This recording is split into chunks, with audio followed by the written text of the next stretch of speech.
New York Times Company versus United States, Case Analysis. Introduction. The historic Supreme Court ruling in New York Times Company versus United States, sometimes referred to as the Pentagon Papers case, reaffirmed the First Amendment right to an unfettered press against government censorship.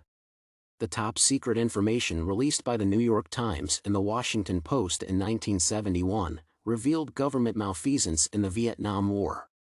Based on national security, the Nixon government obtained an injunction against the aforementioned print media companies. However, in a terse per curiam judgment, the court stated that the national government had failed to demonstrate the reason for prior constraint on press freedom in this case. A breakdown of the case summary, its impact on the press and free speech, and how this ruling guides current actions in the communication field form the basis of this paper. Summary of the case. In the New York Times Company versus United States case, the court concluded 6-3, terming the latter's restriction as unlawful. Although the majority of judges differed on some key matters, they all agreed that the newspapers nobly did that which the founders hoped and trusted they would do. The justices, disregarding the alleged threat to national security, further argued that the word security contours should not be invoked to abrogate the fundamental law embodied in the First Amendment.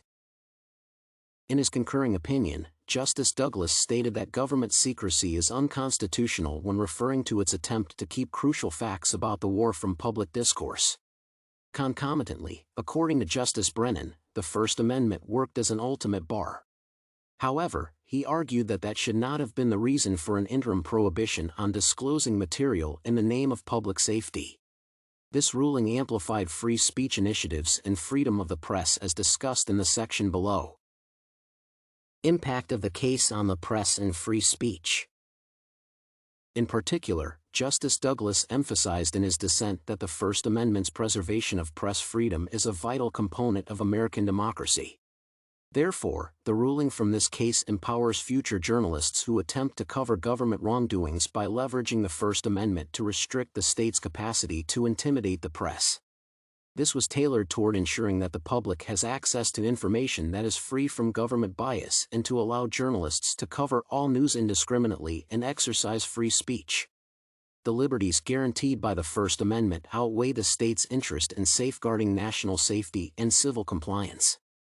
The section below highlights how the court's decision defines the activities of modern media outlets in the United States.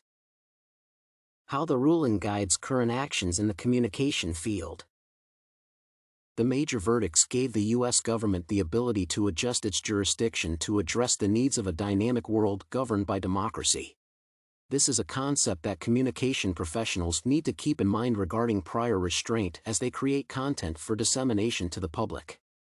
Currently, media outlets in the communication field consider their freedom as a delicate subject that, if not handled diligently, can compromise the state's reputation and credibility.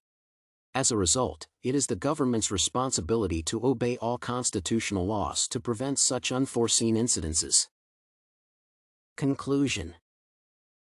As highlighted in the introductory paragraph, New York Times Company versus United States reaffirmed the First Amendment right to unfettered press against government censorship. Since major verdicts gave the U.S. government the ability to adjust its jurisdiction to address the needs of a dynamic world, communication professionals need to exercise their freedom when creating content for public dissemination. The study of events surrounding the Supreme Court decision, in this case, can help readers appreciate the First Amendment implications on the freedom enjoyed by media houses in modern American society.